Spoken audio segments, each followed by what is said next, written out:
Colorado wouldn't be Colorado without agriculture. Contributing $47 billion to our state's annual economy, encompassing nearly 32 million acres of farmland, exporting roughly $2 billion in products, and employing 195,000 people every year. The future of our industry and our state depends on all of us. How we grow and raise our food, how we run our businesses, how we shop, how we support our families. Our future must be sustainable. Be part of the conversation. Be the change. Be Colorado proud.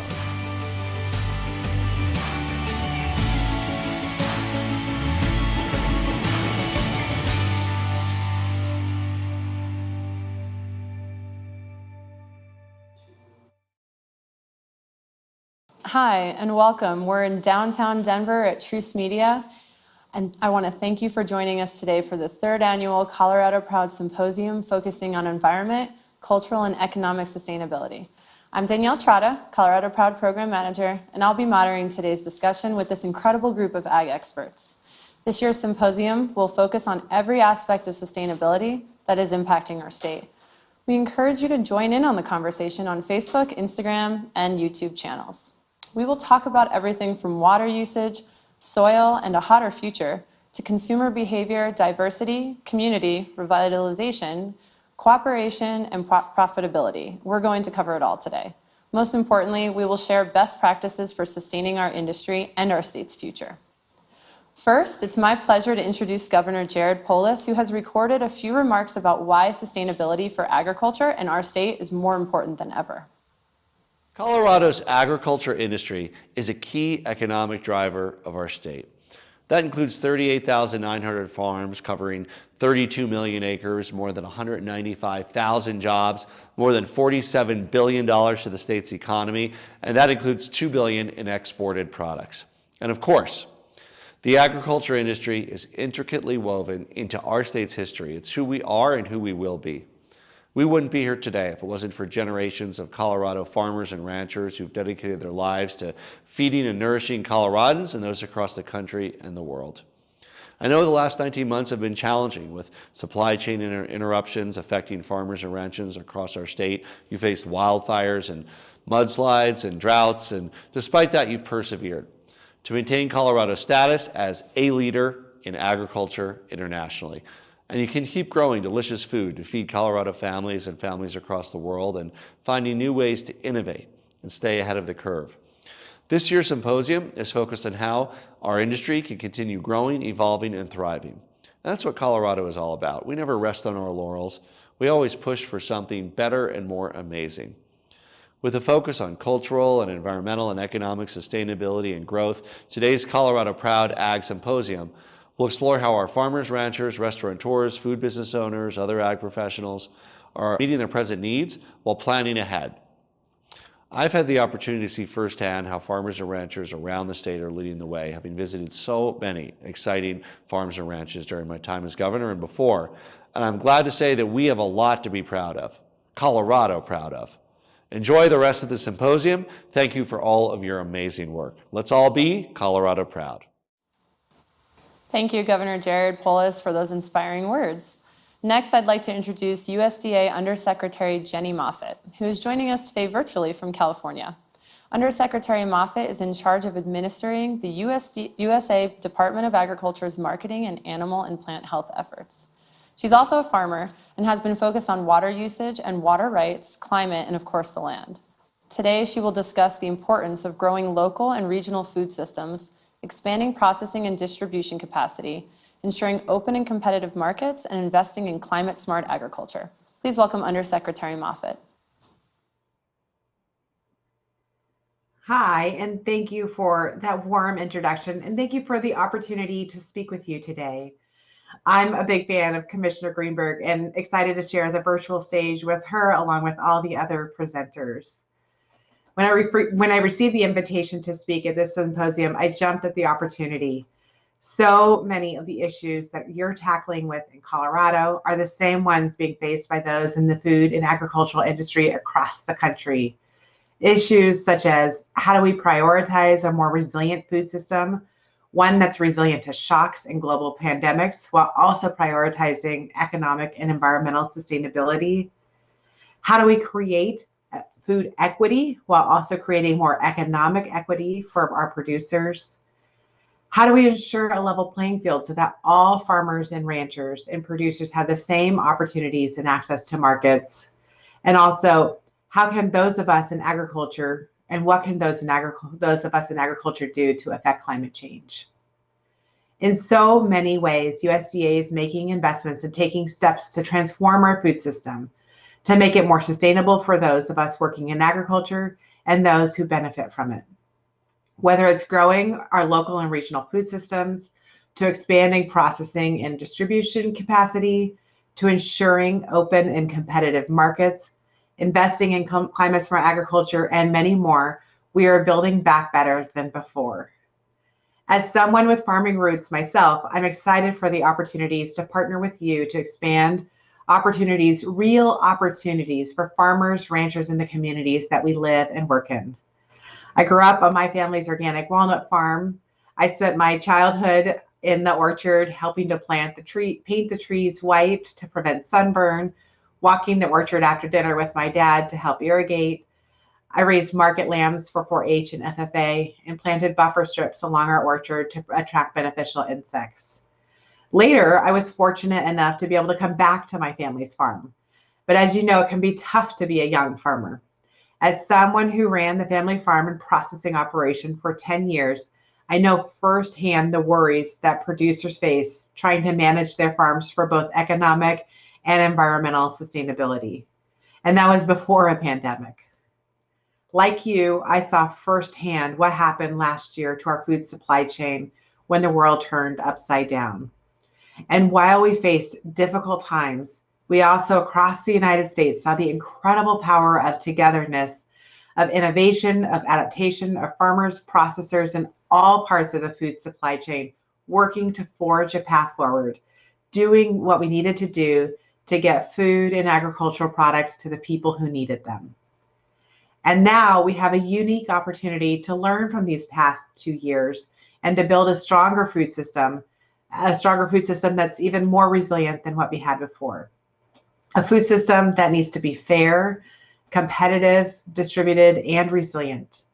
The success of American agriculture hinges on innovation to development of new markets, both at home and abroad. And while safeguarding our herds and crops from pests and diseases and other threats are very important. Some of this work will build on the good things that we're already doing and the strong partnerships we've already built. For instance, we have 500 Animal Plant Health Inspection Service, APHIS, employees here in Colorado. APHIS's Western Hub is located in Fort Collins, as is the Pest Identification Technology Lab and the National Wildlife Research Center. So much great work is done in the state through federal, state, local, tribal, and academic partners. And we also rely on our partners in nonprofit and the industry. Just a few weeks ago, Agricultural Marketing Service announced 17 specialty crop block grants in partnership with the state of Colorado. These awards will help build locally led solutions for everything from developing new varieties of potatoes to sharing best practices for selling local foods to schools and hospitals. APHIS and AMS investments in the state are not new, but some of USDA's work going forward is going to be new. We've already announced that we're investing over $4 billion as a once-in-a-generation opportunity to strengthen critical supply chains and transform the food system. As part of this effort to date, USDA has announced plans to invest $500 million to expand meat and poultry processing capacity to address supply bottlenecks and increase the capacity across the country. We've also provided over $150 million to strengthen existing small and very small processing facilities to help them weather COVID. to afford the cost of overtime inspection, and to make improvements needed to come under federal inspection.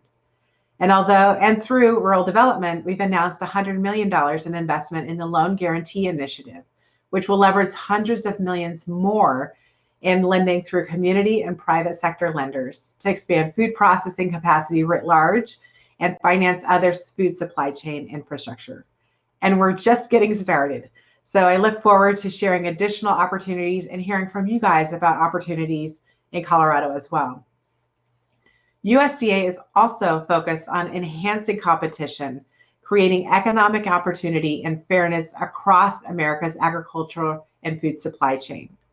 At home and abroad, we're working to create markets that are open, transparent, competitive, and fair.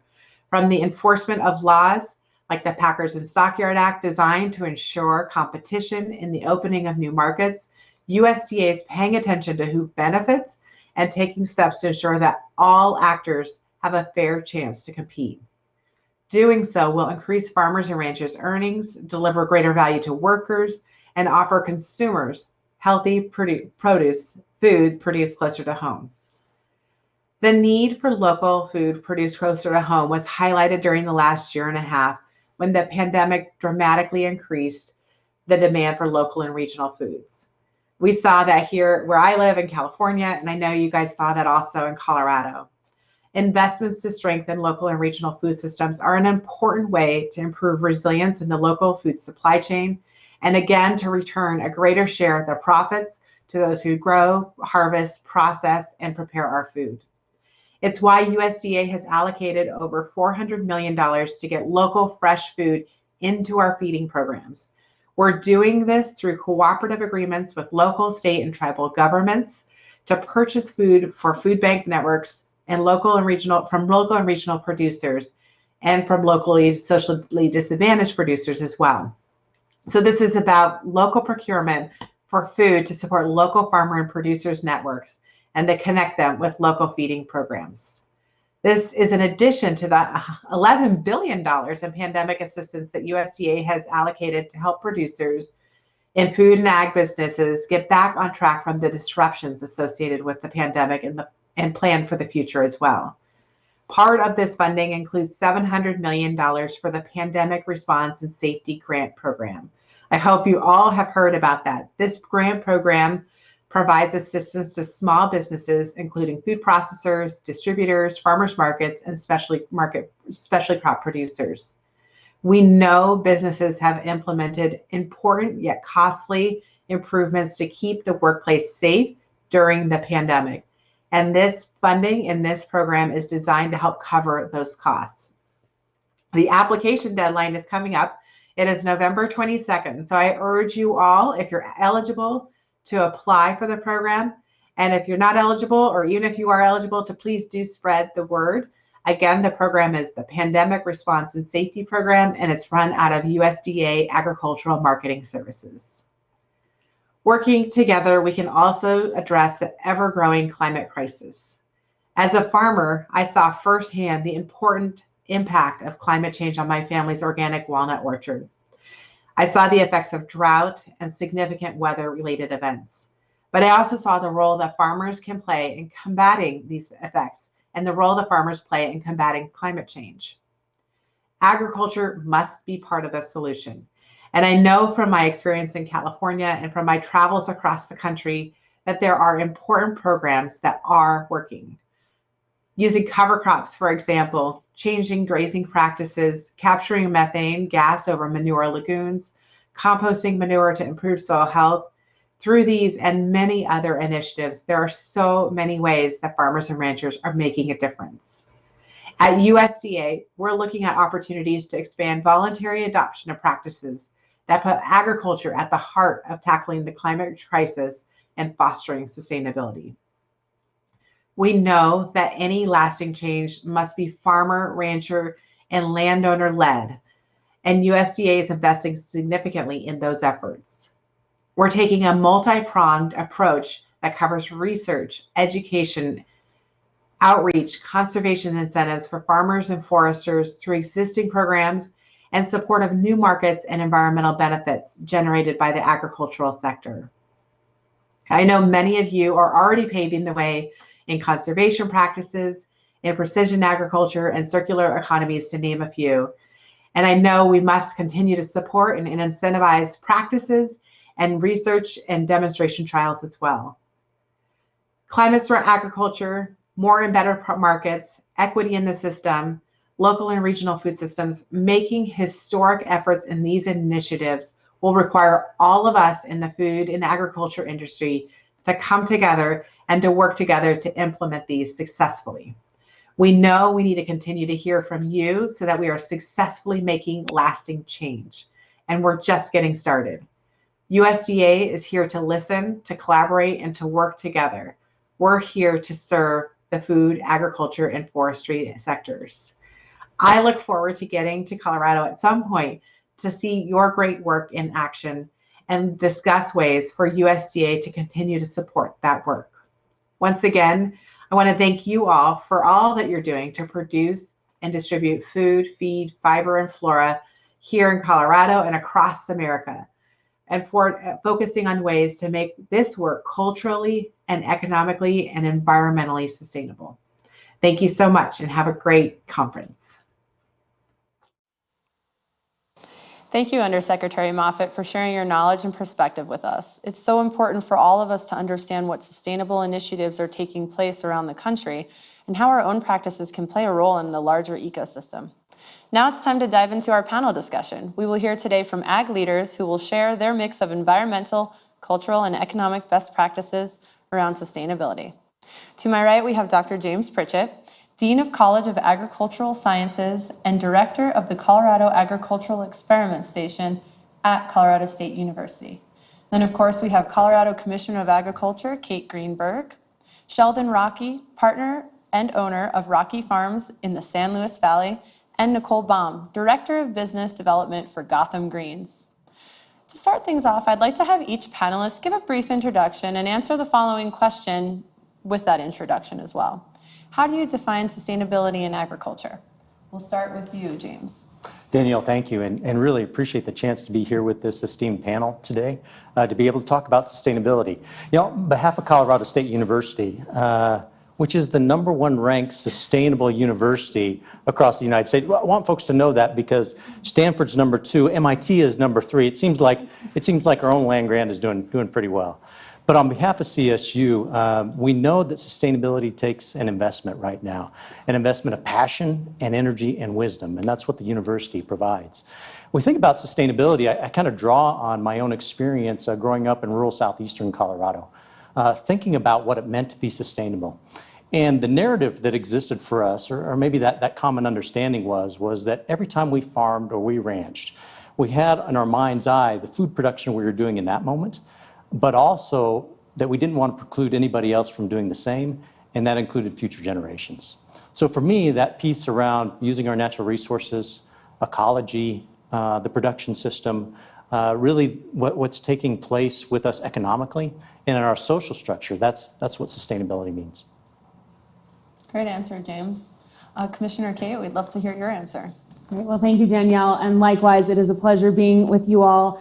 And I think what James spoke about really resonates with me. And when I think about the work that we do at the Colorado Department of Agriculture every day, whether or not we use the word sustainability, that's our focus. How can, again, we support the work of agriculture now, the roots that we have as a state, for future generations. And I think a lot of what it means to be sustainable is our ability to hold many complex systems together at once. So it's not just the production, it's not just the land stewardship, it's not just the community, it's how all of those factors interplay, and the work of agriculture is where that complexity really comes together for us here in Colorado.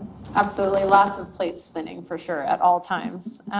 Sheldon with Rocky Farms. Yeah, thanks. It's a pleasure to be here.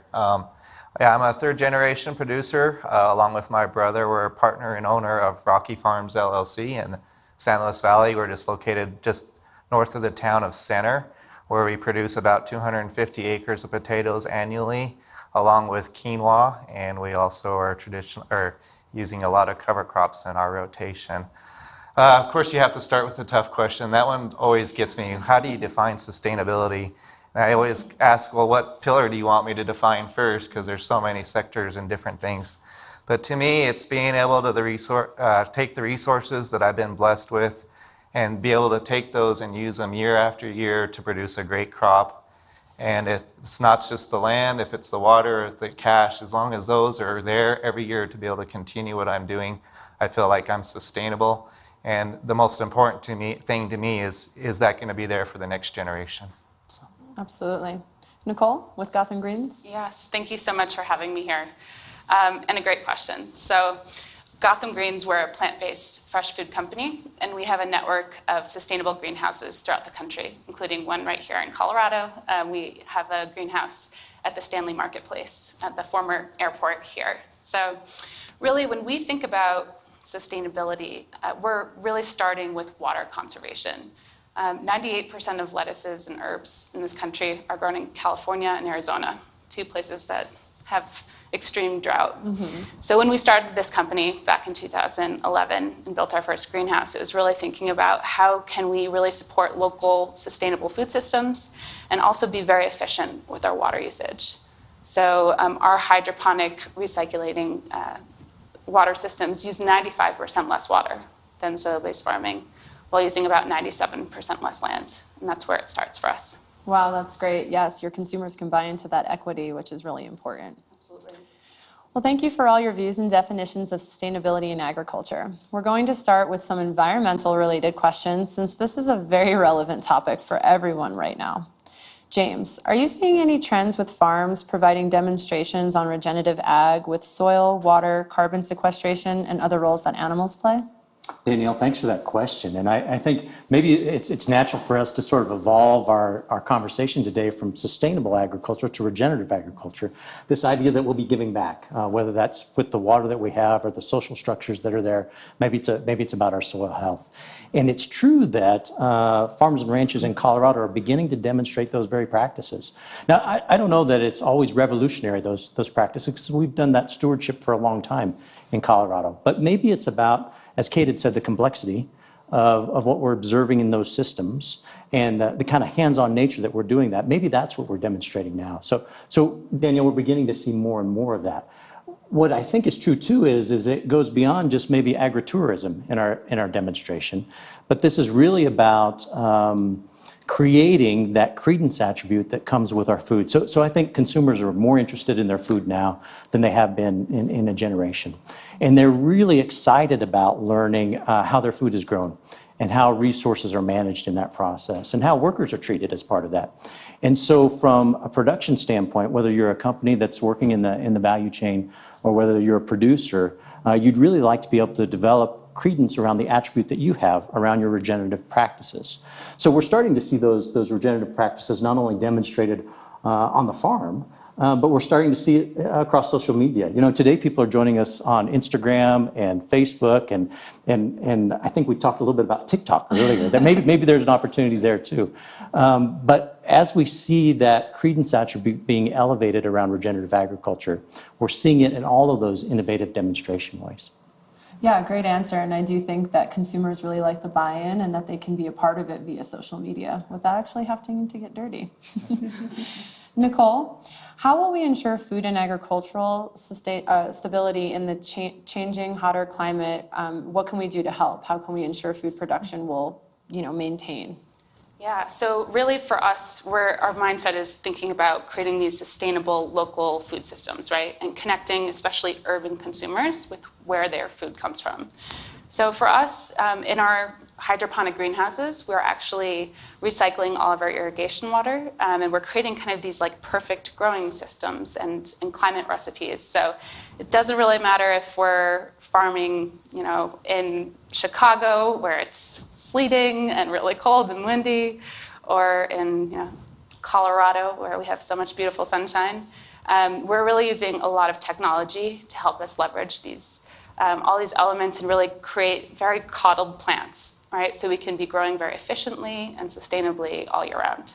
Yeah, and as cultivators of the earth, I think that's great that we can create these environments to continue to sustainably grow food and coddle our little plants to grow up without having to worry about Mother Nature. Sheldon, Can you give us some examples of how your farm differently and more sustainably works the land and produces the products it does? And what inspired you to approach it this way? Yeah, I guess to best answer that, we kind of have to go back to about 20 years ago when my brother and I both came back home from CSU and we started to farm with our father and uncle. And we were actually faced with a lot of soil-borne diseases in our potato crops. And we wanted to focus on soil health and how to combat those without using a bunch of pesticides and chemicals. So we completely switched over from the traditional crop rotations that were used in the San Luis Valley to a green manure crop rotation. And we incorporated those green manures and started putting those back into the soil. Not only were we able to combat those soil-borne diseases that we were faced with, we are saving tons of water in that process, and we were basically able to cut our water use in about a half of what we were traditionally using in the past. So that was not, again, when the drought started showing up again, it was a focus on let's continue this. We're helping our soil, we're helping our water. And then profitability came in because when we were putting our potato crop back in, we weren't having to use the same amount of inputs that we traditionally had to use. So more profit was coming back into the farm. So again, that was where sustainability really paid off for us. We were sustainable not only in our water and our soil, but we were sustainable in our economics too. And now currently we're using those cover crops and allowing livestock into our operation from neighboring ranches. And those livestock are very beneficial to how we're operating our cropping and rotational systems. So. Yeah, that's great to hear. Sometimes all you need is a turning point and it kind of changes your view and it works out for the better. It sounds like tenfold in your case. Sometimes it's just dumb luck. Commissioner, does the state's vision of sustainability account for the variability of soil, water, and land capabilities, growing seasons, and a growing population? That's a great question, and I would say absolutely yes. Our Department of Agriculture here in Colorado is very committed to advancing voluntary, incentive-based farmer and rancher-led stewardship, going to what Nicole and Sheldon have been talking about. And we know that that looks different on not just in every county and every region, but on every farm and every ranch, whether it's dry land, irrigated, a cropping system, livestock, integrated cropping and livestock, indoor facility. We have just a remarkable diversity of agriculture, both in production type and in geography. So the work that we're doing through our conservation efforts, one example is our soil health initiative. Actually learned quite a bit down in the San Luis Valley early on from the Rockies about what that means and how the state can support locally led initiatives. That's where I think we are most beneficial. We are not here to tell the experts, who are the farmers and ranchers, what to do. We're here to help remove barriers, elevate opportunities, and provide resources. And that's what our Soil Health Initiative has been doing in large partnership with CSU and many other partners across the state. How can we advance that local leadership, get resources in the field, expand our research with the ultimate outcome of improved soil health for productivity, for water conservation, for carbon sequestration, and for keeping farms and ranches alive and thriving in Colorado. Yes, definitely. Lots of good work going on there. All right, we'll go back to James. Can you talk about current grant funding support for regenerative agroforestry systems in Colorado's high desert communities? Hey, Danielle, thank you for that. So agroforestry, this idea that we're combining production of trees with traditional agricultural practices. In some places, that's very traditional. In how we've grown trees alongside crops in other spaces. It's more about a sort of an ecological, ecosystem-driven approach. We're fortunate that the U.S. Department of Agriculture has done a great job of putting together an agroforestry center where they share information and they've been able to fund folks. And in particular, through the Sustainable Ag Research and Education Program, the SARE program, they provide some of that very basic funding that can help us. What's neat about that program is, you know, often at a university we think about grant funding for researchers, right? So it's the kinds of things we do. The SARE program really integrates what farmers do and demonstrates practices alongside what you might have from a research basis. So we have a national SARE program and we have a similar program in the Western United States, the WSARE program. So I would encourage folks to follow up with those and USDA's Agroforestry Center to be able to build out those granting opportunities. That's amazing. Something I didn't know about. Kate, what programs are underway to agribusiness companies to redesign their business models so they can balance sustainability and profitability? Ooh, well, a lot of that's in your shop, Danielle, with our business development and Colorado Proud programs at the department.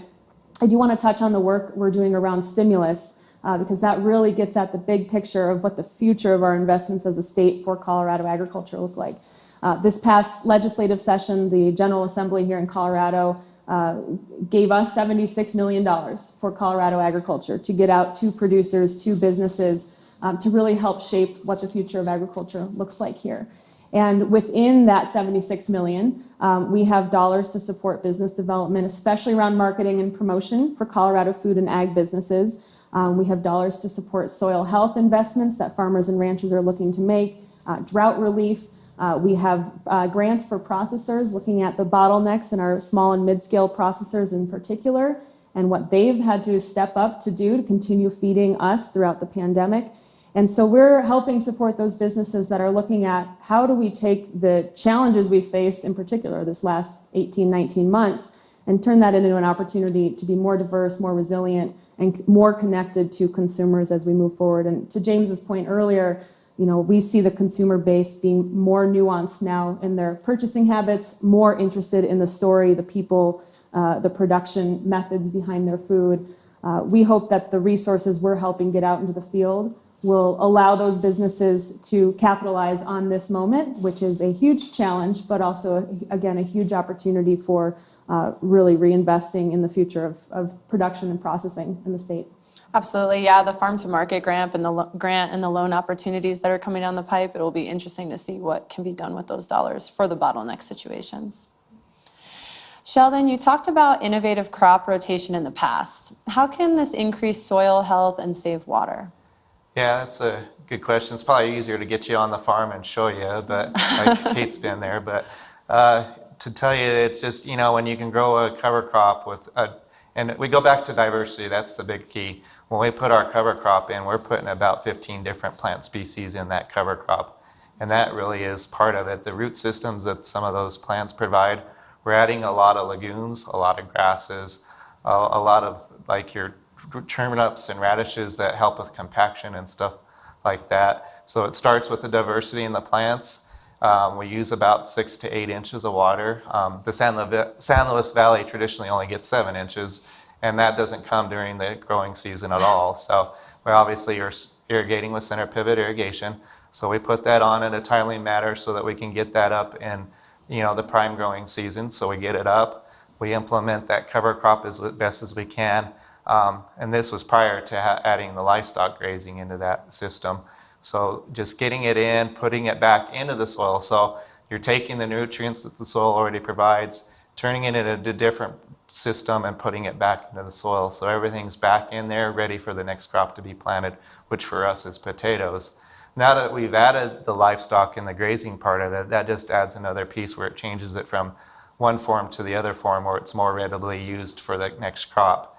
And that's important for us. And when you say, oh, you're bringing in the manure, well, actually, you're not really bringing in any more nutrient. The cycling's already there because what you're growing is part of that nutrient cycling, and you're putting that back into the soil with the use of livestock grazing. So that's very important. But for us, it's very important. We do use compost on top of the grazing to provide some of the nutrients that is needed for the next crop. So livestock is very important. And we go back to that word regenerative. Well, having livestock in part of our system, even though it's not our own, is very important to how we incorporate our soil health. And of course, I mentioned how water is saved. So yeah, absolutely. Thank you for sharing that. Yeah. Hey, Nicole, how are you and Gotham Greens guiding technology and innovation to further sustainability? Good question. So as urban farmers, we started in New York City kind of with the realization that we needed to be able to really support New York City's local food needs, and we could do that using recirculating irrigation systems. We really started with this kind of proof of concept. There was really no precedent for that in the past. And as we've continued to expand to new cities, we've really taken this model and focused on how can we continue to grow mostly leafy greens and herbs, things in hydroponic systems that are really helping to conserve water, that are eliminating the use of harmful chemical pesticides, and also being very energy efficient. So as we continue to see this sector of the business really growing and expanding and a lot of new companies coming into the space, we're focused on just continuing to really use the latest, most sustainable technology that will really help us create the best crop really efficiently all year round. Awesome. Yeah, what Gotham Greens is doing is great because, you can't discount growing in urban areas and supporting that population as well. Yeah, and it's not meant to replace, all forms of farming. It's really just very well suited for certain types of plants. And we feel like by helping to support these regional food systems, it can really help to complement a larger, more healthy food system. Yeah, absolutely. More tools in the tool belt. Exactly. Kate, what effect will rising prices for inputs and transportation have on agriculture, and what will they mean for adoption of sustainability processes? Well, that's a big one, and we're living it right now with the impacts that we've seen from COVID and now supply chain backups globally. Just like any business, of course, Sheldon and Nicole can speak to this for sure from their vantage point, but it's about the bottom line. If prices for inputs go up, it's certainly going to have an impact on the bottom line of businesses in agriculture here in Colorado. We're certainly seeing the issue around price increases, backups in supplies, equipment, really hitting home with folks. We're not seeing tractors on the lot. Combines are out of stock right now, or maybe sitting on a ship on their way to the States when normally we'd have plenty of inventory. So there's not just the bottom line questions, there's the, how do you manage and operate when you don't have the supplies and equipment you need. That said, all the producers I've spoken with about it are figuring out how to make it happen anyway. And I think that's a common thread amongst our agriculture. We're going to figure it out anyway. But that said, to the portion of the question about how will these impacts and bottlenecks impact sort of the adoption of sustainability or regenerative practices, again, it goes back to that complexity. Producers and business owners are always managing the full picture, right? And the disruptions we're seeing in our global system will inevitably have an impact on the choices that business owners are going to have to make. Now, that said, I think the commitment that I see in our agriculture in the state to conservation, to stewardship, is going to outlast the disruptions we're seeing in supply chain. And I think that's where I'm anchoring our vision, is that we're going to get through this time. It's not going to be easy. It hasn't been easy the last 19, 20 months, but our Colorado agriculture has a long vision and a long game and deep investment in the future. Absolutely, yes. That group of folks in agriculture and food processing and all the other aspects of that definitely know how to work hard and get it done. So I have faith. James, while demand for local sustainable poultry has increased exponentially in the past decade, how can Colorado support small processors and growers to get into these markets and access that? Oh, that's a terrific question, and you're right. We've seen some real interest in locally grown poultry. Under those same kind of credence attributes that we talked about before. I think there's a couple of areas that maybe we focus on when we think about how can we develop more market access in these spaces. One of those is food safety. So when we think about going to a retail trade or to a restaurant trade, we need to make sure that we've followed HACCP practices and make sure that we have inspected facilities as part of that. And here in Colorado, we just don't have a lot of federally inspected poultry harvest facilities or state inspected facilities for that matter. So being able to develop those facilities will give us access to that retail trade. So there's an opportunity for investment that takes place there. I think too that there's a little bit around industry organization that'll help us too. So if we can combine efforts among smaller producers that would like to have those market access, they can form marketing type cooperatives that'll help to give that access and be able to tell that story. I often think that when you want to move into that kind of trade, this is about solving a problem for the customer, which may not be the final consumer. So if I'm a small poultry producer interested in being able to access those markets, it's important for me to intentionally listen to what the challenges are that that customer has, and then be able to develop a production system that helps to meet those needs. At the same time, I can still capture that created attribute and be able to communicate it forward. I was thinking about this when it came to sustainability, and Kate had mentioned this earlier, that from a financial perspective, the thing that keeps you from getting over the hump and being able to do something is sometimes that influx of cash, which is why these business development loans make so much sense, and we're so thankful from the state legislature to be able to do that, is to get that initial capital cost out.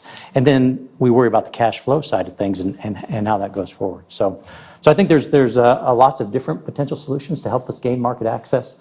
Let's think a little bit about business development, getting over that capital expenditure. Can we solve the problem that the customer has? And then what do we do around food safety and inspection? And let's address that. Absolutely. Nicole, indoor urban farming has certainly evolved since Gotham Green started in 2009. Can you share some stories about what you've witnessed in the past decade with regard to consumers and industry trends? Yes, a lot has happened. When we first, came up with this concept, we were living in New York, and we realized we were at a restaurant, and we realized that the basil that was on our pizza was actually flown in from Israel. The founders came together and said, hey, what if we took this idea of building farms in cities, which we've seen for years in terms of victory gardens or community gardens, and what if we thought about this on a commercial scale? And it took some time to find a willing landlord to let us build a hydroponic greenhouse on their roof. But shortly after coming to market, we'd really proven our concept and that we could do it commercially. And I think there was definitely a little bit of a learning curve in terms of educating consumers about the commercial viability and the food safety that was also associated with this product that was grown on a rooftop in Brooklyn. And also teaching consumers a little bit about hydroponics, and these plants were grown without soil. There's definitely some kind of hurdles to get over there. But over a decade later, we're now seeing consumers ask us, is this hydroponic, or is this aeroponic or aquaponic? And we're also seeing just a really strong interest from retailers as well, because they understand the benefits on food safety. They also see the supply chain solutions that it offers in supporting local regional food systems, the water conservation efforts that we were talking about earlier. So it's definitely been a little bit of a learning curve, I think, as we've brought this concept to market. But 9 greenhouses later, we're really grateful for the opportunity, and we really think it's just the beginning. Right. Yeah, sometimes it starts with an idea and the concept of if you build it, they will come. Totally. So it kind of sounds like it worked out. Sheldon, why is it important to incorporate livestock into operations and cropping systems to advance sustainability practices, which you've touched on, but I love talking about cows and livestock. Right, so let's bring it on. So, no, and to me, I'm most proud about it. It's about our community. Without agriculture, we don't have a community. We're not sustainable without livestock. We're not sustainable without the other crops that we grow there in our San Luis Valley. So that's one thing about that, being able to bring them on is being able to provide grazing for another rancher where he was struggling before. So I'm proud of that. But I mentioned it before, regenerative agriculture doesn't happen without some form of input, and that input comes from animal. We have to have some kind of nitrogen base, if you want to call it manures or compost or something, but it all comes from that recycling of what the animal does for you to get it back onto the operation. So it's definitely important in our system. Absolutely, yeah. Ruminants play an important key. Yeah. James, how do we best support ag communities with processing and shipping infrastructure so Colorado ag products stay in the state and connect with dense communities that have needs in schools, hospitals, and other public food deserts? Well, that's a great question, and I think it's a complex question that has a complex answer. We don't have enough time to be able to do it. But I do know where there's been some real investment that's helped to make a difference. We have a group of folks that have worked with the governor's office and the Colorado Department of Agriculture around a blueprint for agriculture.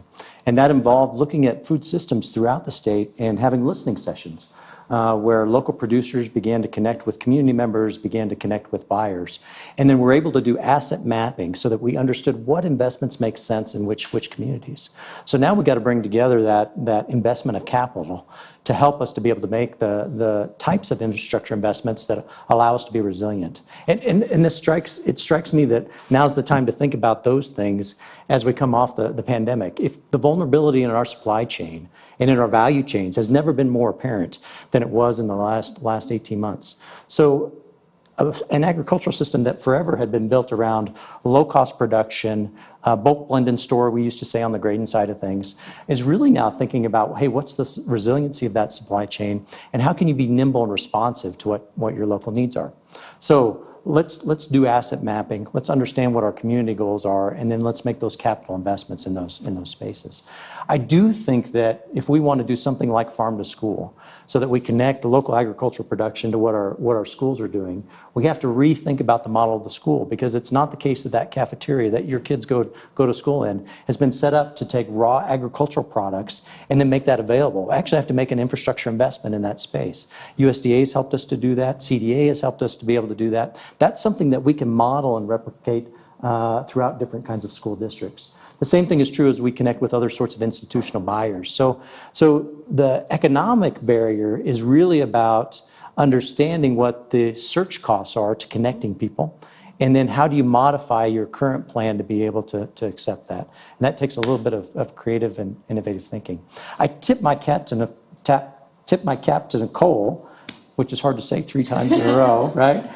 Because that's a kind of innovation in urban agriculture that really can fill those kinds of gaps in a way that's innovative and creative and responsible to our natural resources. Those are the kinds of things that we ought to encourage privately to take place in our foodscapes. Right.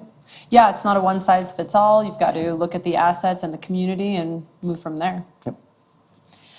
Back to Nicole, though. Do you see hydroponic farming becoming more significant and needed in the food supply chain for Colorado and the U.S. in the coming years?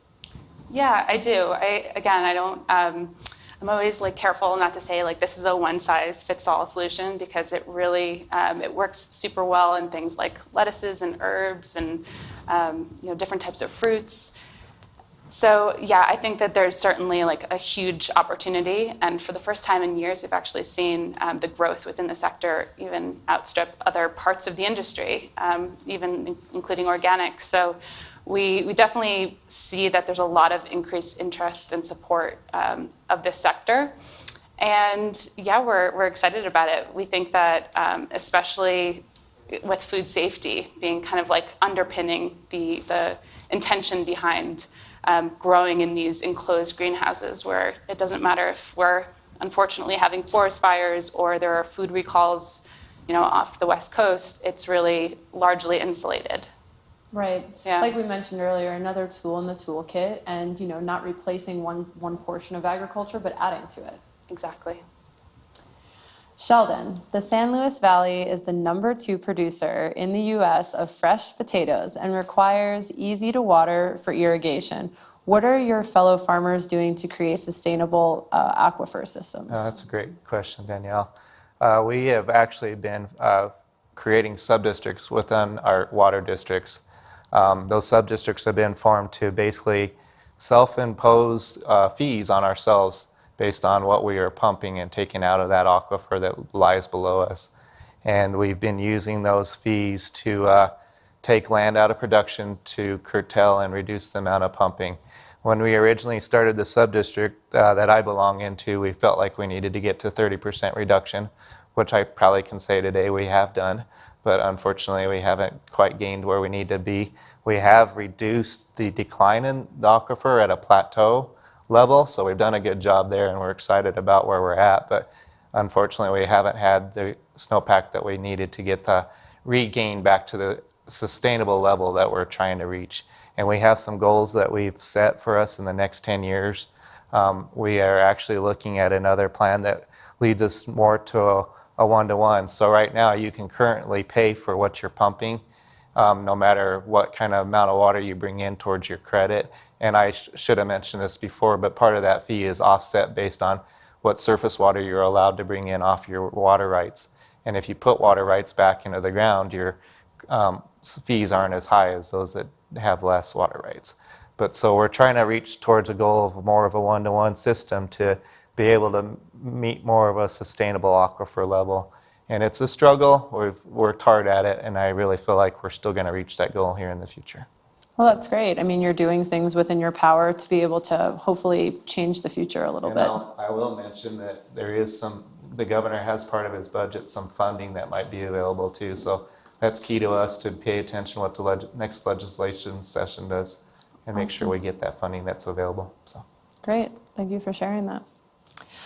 Kate, how can we create more food equity within Colorado while also creating more economic equity for our state's producers? Whew.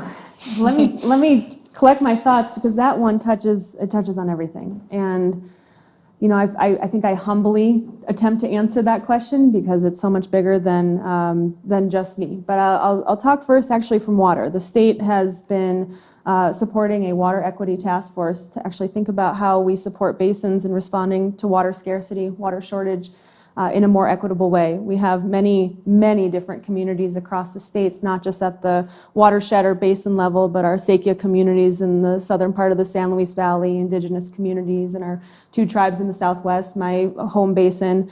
And not to mention, you know, irrigators, water users, municipalities, industry across the state that rely on the same system, the same water that flows through our streams and river channels.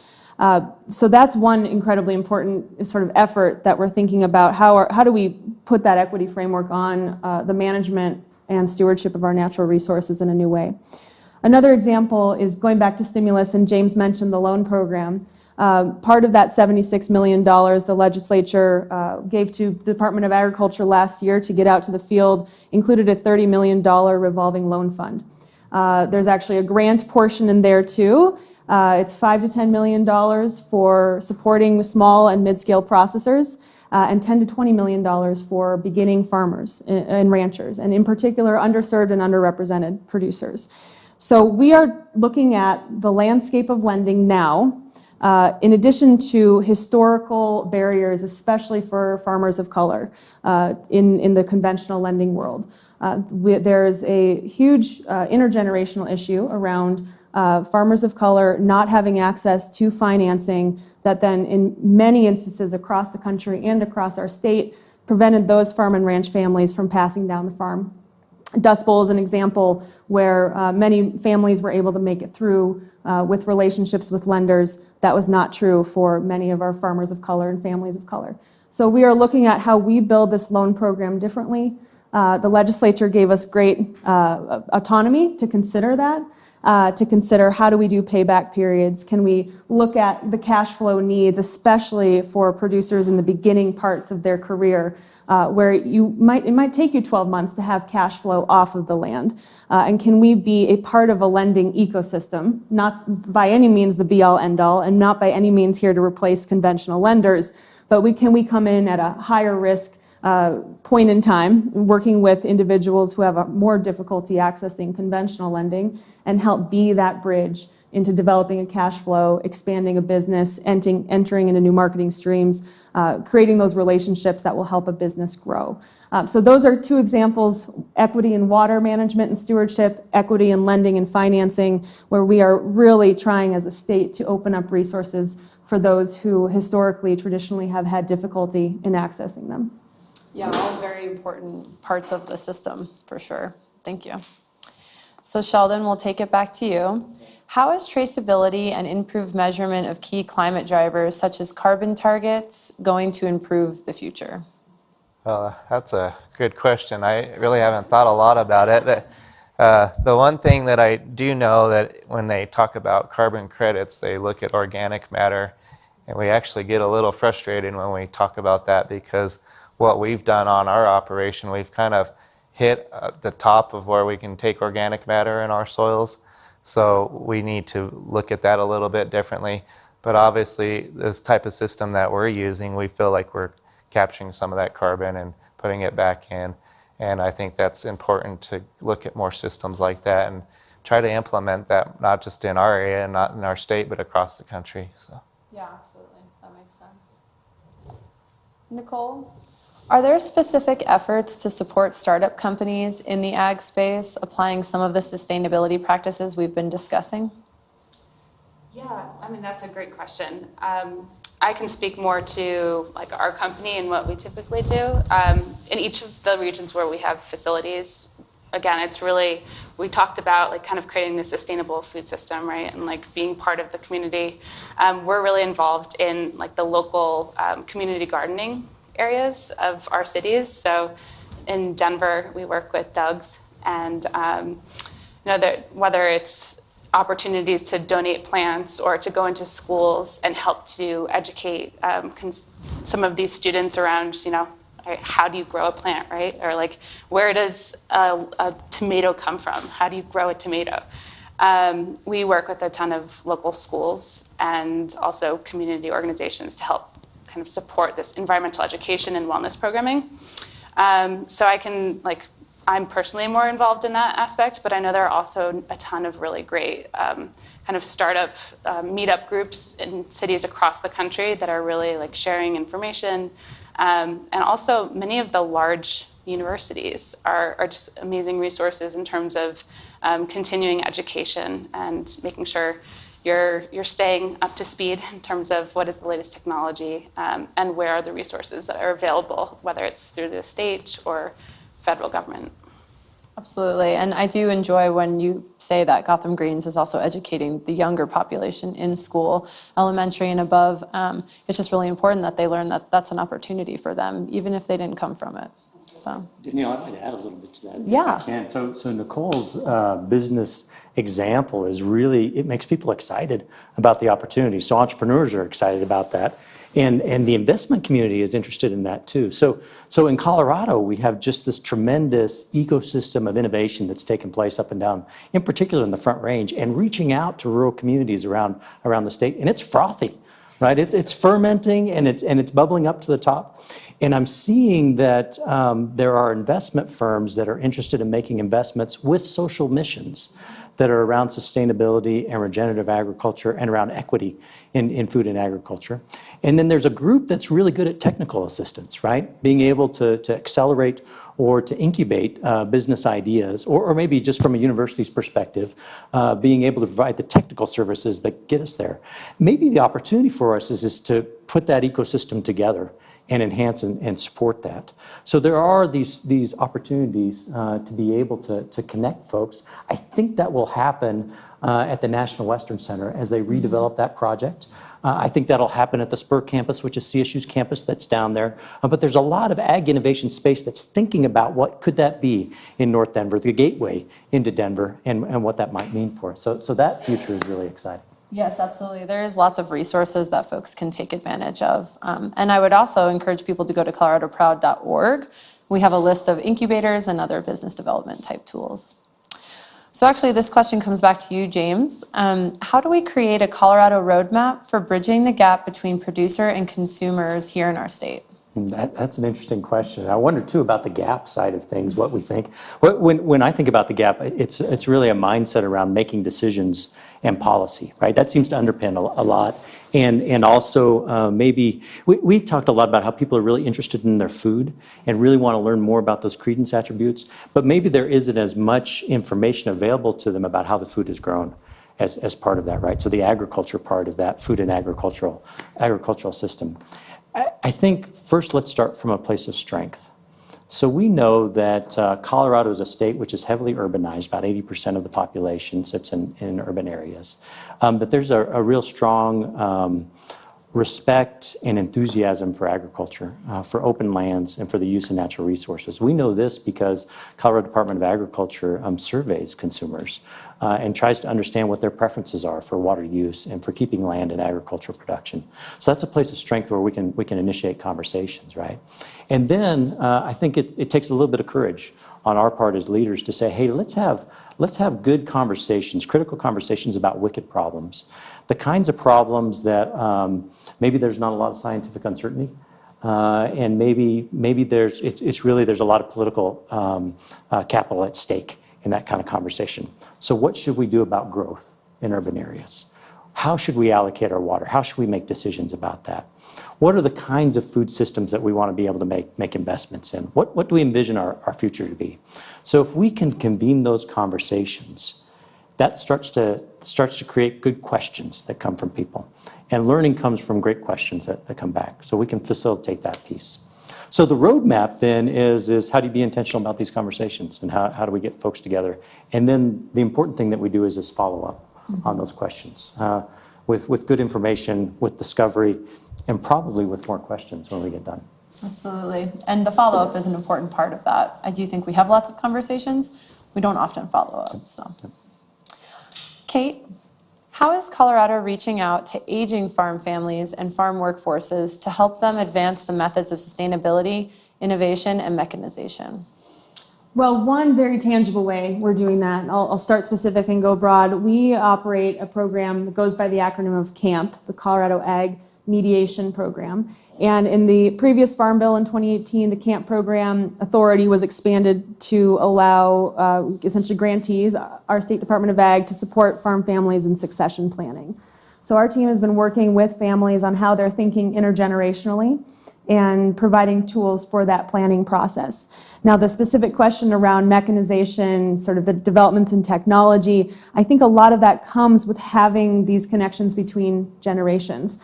To Sheldon's story of when you and your brother, Brendan, came back to the farm and thought about things differently and built on what your family had built so far, we see a lot of families thinking about that. And I think that ties into emerging technology, where we see maybe younger generations bringing in new technology and then bringing the family into the use of that technology. But as we've talked about, it's not all linear. There are conservation practices, stewardship practices that farmers and ranchers have been doing for generations, for decades, for hundreds of years, in some instances thousands. And those practices are handed down through, again, that intergenerational transfer of knowledge, wisdom, expertise, and experience. So I think, whether it's our specific programs in supporting families and thinking about this multi-generational effort, whether it's younger people finding a way back in a way that works for them and their families, and how they bridge the generations, whether it be through technology, through shared stewardship, just through a shared vision of the future, that is happening. And again, we're looking for ways we can help reduce the barriers for families looking to build that for themselves. I think the last piece there is we know that young and beginning farmers don't always come from farm families, or they've skipped a generation, or they have agriculture somewhere in their family's history. And all of that we celebrate, all of that we focus on how can we remove barriers. So when it comes to the intergenerational transfer, that might mean your family has the wisdom in its history, even if it doesn't have the land. And how can we help those people interested in reconnecting find an entry point to build a life, a career in agriculture in any way that works for them? Yeah, absolutely. Family dynamics and succession planning, all an important, intricate part of keeping agriculture going, for sure. I'd like to ask all the panelists to answer these next couple of questions. First, what is the Colorado consumer's role in sustainable agriculture, and how can local buying make a difference in meeting and securing current and food future needs? Nicole, do you want to start us off? Absolutely. So I think really consumers, especially in Colorado, are just very well educated about natural resources. And, I think we're seeing that people are asking and doing the research. Where does their food come from? So I think we're already off to a good start here in Colorado. I think that it continues by, creating these educational resources, making them more available, and connecting the dots for them, right? And where their food comes from, and the people that are growing their food for them. Absolutely. Sheldon? Yeah, well, thanks to Colorado Proud. You guys do a lot of that for us. So yeah, we get the word out. I don't know a producer in the state that's not proud of what they do and what we produce here as far as what the state does. So I'm definitely proud. But I always have to remind people, I like blueberries and bananas too, so I like bringing stuff in from other regions too. So you mentioned the San Luis Valley is #2 in fresh potatoes. We grow about 50,000 acres of potatoes annually. I could produce enough potatoes on 60 acres on my farm to feed the population of the valley, based on what the normal consumption of people on potatoes is. And we could produce enough to feed the state of Colorado on 8,000 acres. So the other 40,000 acres has to go somewhere else. And so it's important for us to talk about the transportation and those sustainability issues that we're faced upon right now. But it's important for my industry in our area to make sure that we're still taking those products from coast to coast and even to neighboring countries. So. Absolutely. Kate? Well, I think when it comes to the consumer's role, actually I've been having a lot of conversations recently around institutional procurement. That's maybe one version of the consumer, not a retail consumer necessarily, but how do we look at how, our purchasing choices as institutions and think about how what is the return for the producer.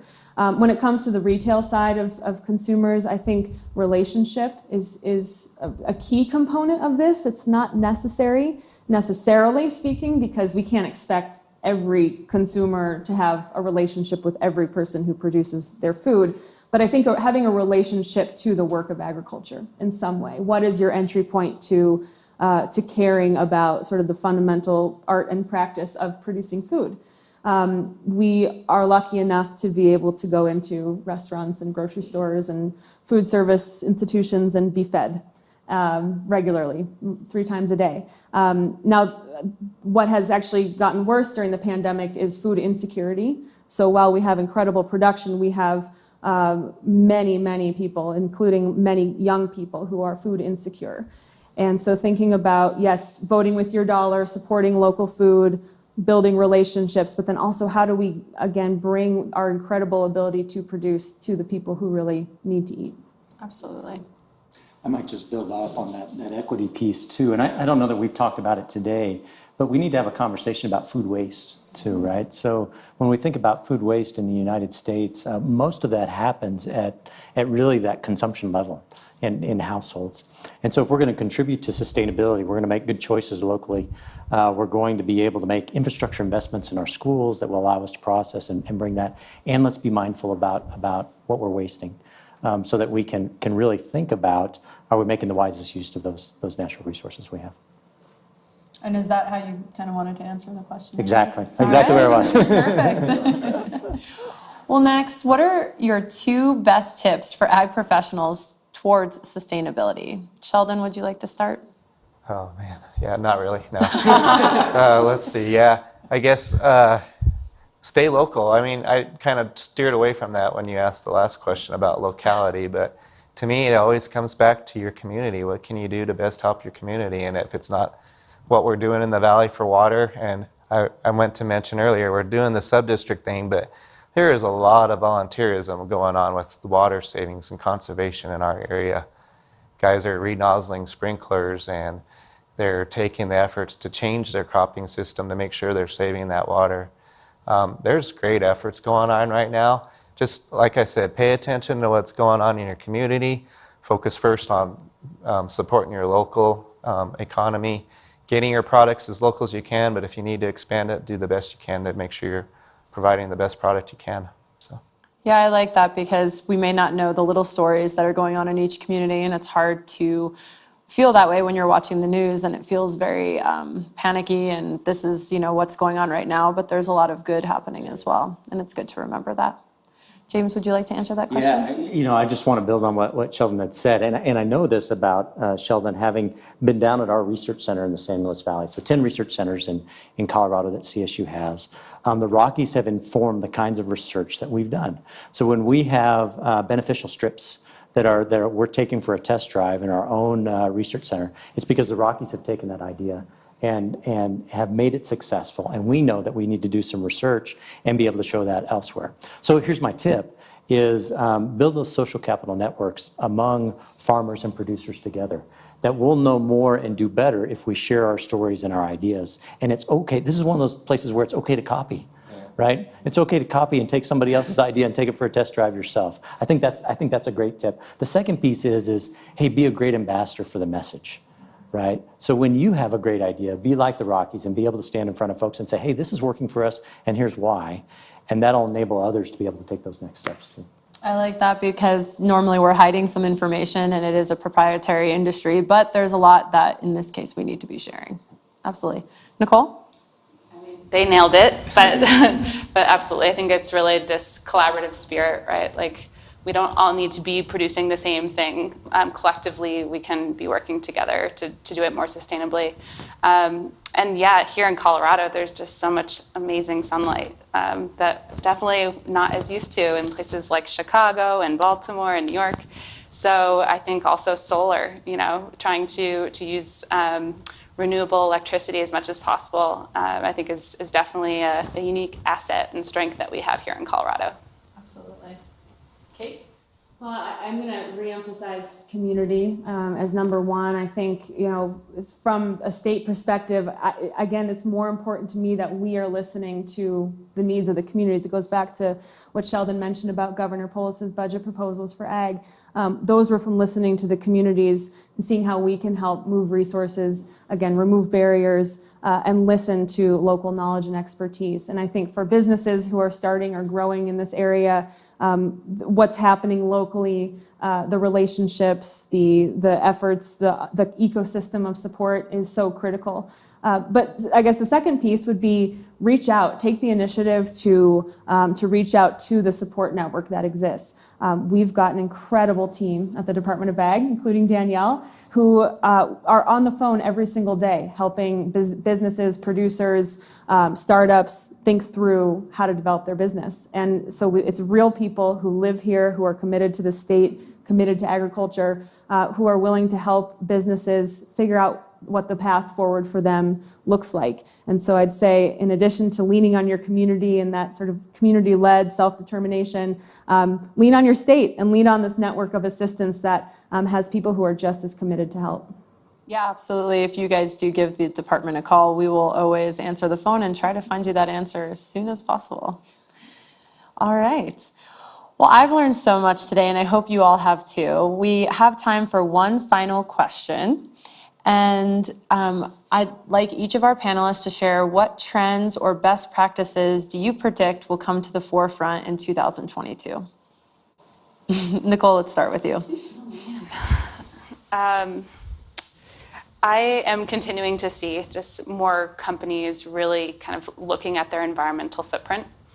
So I'm hopeful to see many more companies. Like, I know personally we're thinking a lot about just, we grow this incredibly sustainable product, but it's in a plastic container when it's sold at the grocery store. So we're honestly just trying to take a really kind of humble and authentic look at what we do and do a lot of research around that. So I think certainly just after hopefully coming out of COVID here, it's really about just kind of living in that kind of truth and honesty and trying to evaluate where the real opportunities are and how can we continue to make ourselves better as brands, as CPG brands, but I think it's also consumers expecting that too, right? We've all been through a lot, and collectively we're all in this together. Absolutely. I like your point about staying humble and looking within, because I do think there's always room to improve for everybody. Mm-hmm. Sheldon?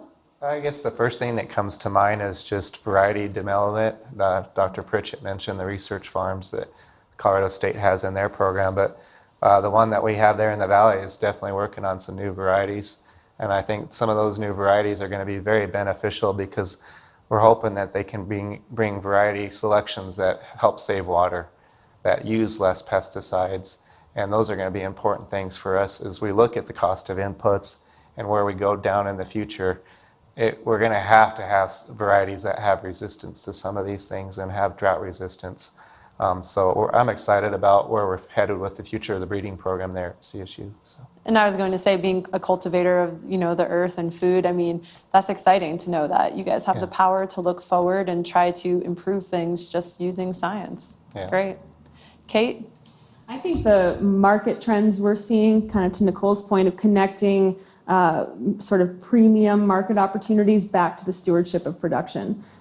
I see that trend as just only having potential for growth with companies that now have, net zero carbon targets over the coming decades. They're looking across their supply chains My hope is that next year we strengthen the reputation for Colorado as being a leader. It goes back to what Sheldon was mentioning as well around looking at different varieties of crops, how we use and manage our water. All of that has benefit in the marketplace. And so the work of stewardship is inherently important for our sustainability and ability to produce food and take care of the land and water. But there's also a market incentive there that's growing. And I want Colorado to be a place where we attract excellent business partners and excellent economic opportunities for our producers to work with companies that see the meaning and the importance of that investment all the way back to the production end of the supply chain.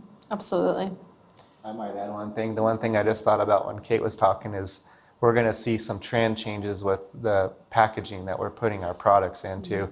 The packaging is going to become more sustainable here real soon in the future. So that's one thing I'm seeing at our packing house where we put our potatoes in packaging.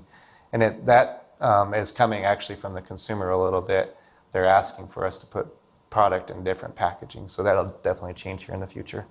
And I love that, consumers have that power to give the feedback too. So that's important for them to know. Finally, James? I think the kind of the nexus of information, technology, and decision-making will become more and more present, and we'll see more adoption of that. There's a farmer in eastern Colorado I heard once, Mark Arnish is his name, who said to me, I need to go from precision agriculture. He was the precision agriculturalist of the year for the nation. Go from precision agriculture to decision agriculture. So we have low-cost opportunities to be able to sensor things. We can do it in real time. We've developed out the algorithms to help us to be able to make decisions.